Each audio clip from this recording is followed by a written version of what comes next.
Double ration jingle. Bonjour Antoine Fenault. Bonjour Philomé. À la une, pour commencer votre revue de presse, un anniversaire. Oui, souvenez-vous Philomé, il y a 10 ans, jour pour jour, le petit marteau vert de Laurent Fabius s'abattait sur une table du Bourget, symbole de la fin de la COP21 et de l'adoption de ce qu'on appellera l'accord de Paris, actant d'un engagement des pays à limiter leurs émissions pour contenir le réchauffement climatique à plus 1,5 degré. 10 ans plus tard, donc, Libération ce matin fait le point, vous allez le voir, sur ces moments historiques et sur ces reculs successifs qui ont aussi suivi. Le président du GIEC, interrogé par Libération, celui de l'époque, se souvient de ce moment historique, selon lui, mais les données que Libération a recueillies, rassemblées dans une petite dizaine de graphiques, ne prêtent pas à l'optimisme, c'est le moins que l'on puisse dire. Les émissions, vous les apercevez ici, sont toujours à la hausse. Elles ne se font que grimper jusqu'au 2024. Ce sont les dernières données collectées par Libération. Malgré un fléchissement de la courbe qui semble s'aplanir, eh bien, ces émissions augmentent toujours 55 milliards de tonnes en 2024. Autre enseignement de ces graphiques assez inquiétant, la part toujours croissante des énergies fossiles consommées.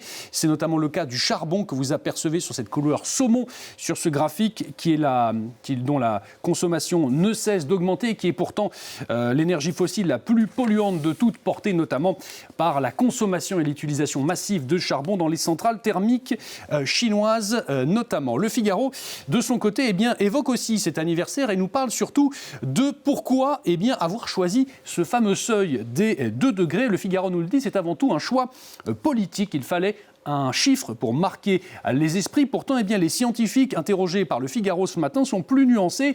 En dessous de ces 2 degrés, nous disent-ils, les effets du réchauffement existent, mais au-delà de 2 degrés, ce n'est pas non plus la fin de la vie sur Terre. Il faut de la nuance, mais ce seuil marque surtout le début, nous disent les climatologues, notamment de mécanismes de changement profond du climat. C'est pour ça qu'il a été choisi et adopté des changements profonds, notamment sur la circulation océanique, en particulier Philomé. Dans votre revue de presse également, Antoine Fenault, une nouvelle idée forcément géniale et grandiose de l'administration Trump. Oui, une idée qui va faire grincer des dents une fois de plus en Europe. Selon des fuites publiées par le site spécialisé Defense One que vous apercevez ici, des fuites d'une version confidentielle du document sur la sécurité nationale des États-Unis. Le président américain et son administration voudraient convaincre 4 pays de l'Union européenne de quitter l'Union afin de rendre, je cite, à l'Europe sa grandeur. C'est une fuite donc de la stratégie de défense nationale des États-Unis, un changement majeur, nous dit-on, également sur ce site spécialisé par rapport au premier mandat de Donald Trump. Le but, c'est concentrer les relations des États-Unis sur 4 nations, probablement avec des gouvernements de droite nationalistes, partageant des idées similaires. Les 4 pays concernés, l'Autriche, la Hongrie, l'Italie et la Pologne. Le but, les éloignés de l'Union.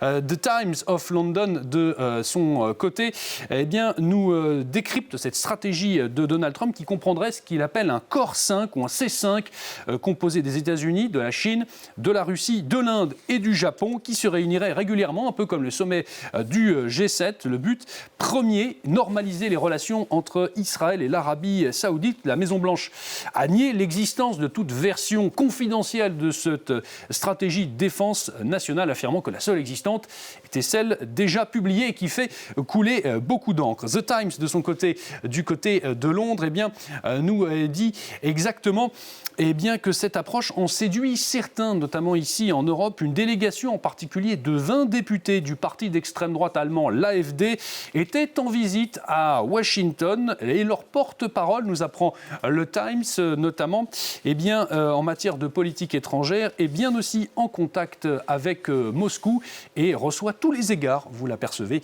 notamment de Donald Trump.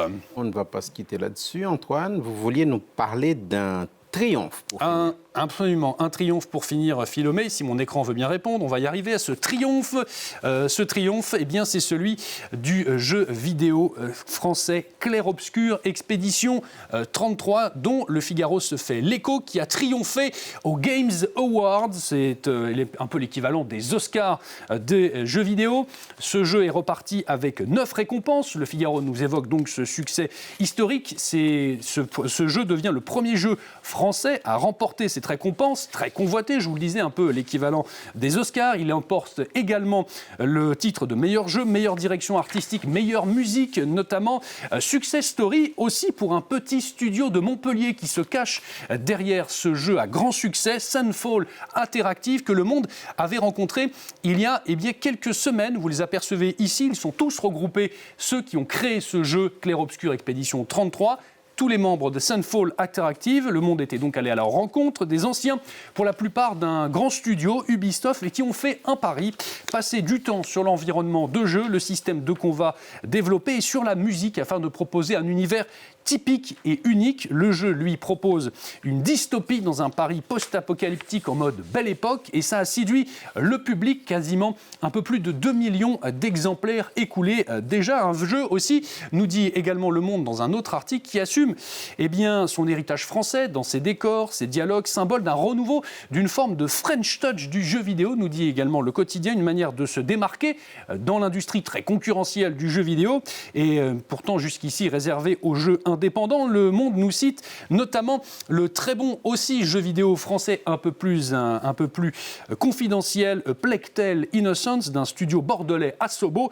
D'autres jeux indépendants, nous dit Le Monde, depuis 2020, ont eux aussi pris ce virage et rencontrent au moins un succès d'estime en misant donc sur leur touche et leur caractère très français. Clair-Obscur, en tout cas, nous donne une belle leçon. Faire un bon jeu, Philomé, qui se démarque, c'est à n'en pas douter la recette du succès. Clair-Obscur, un succès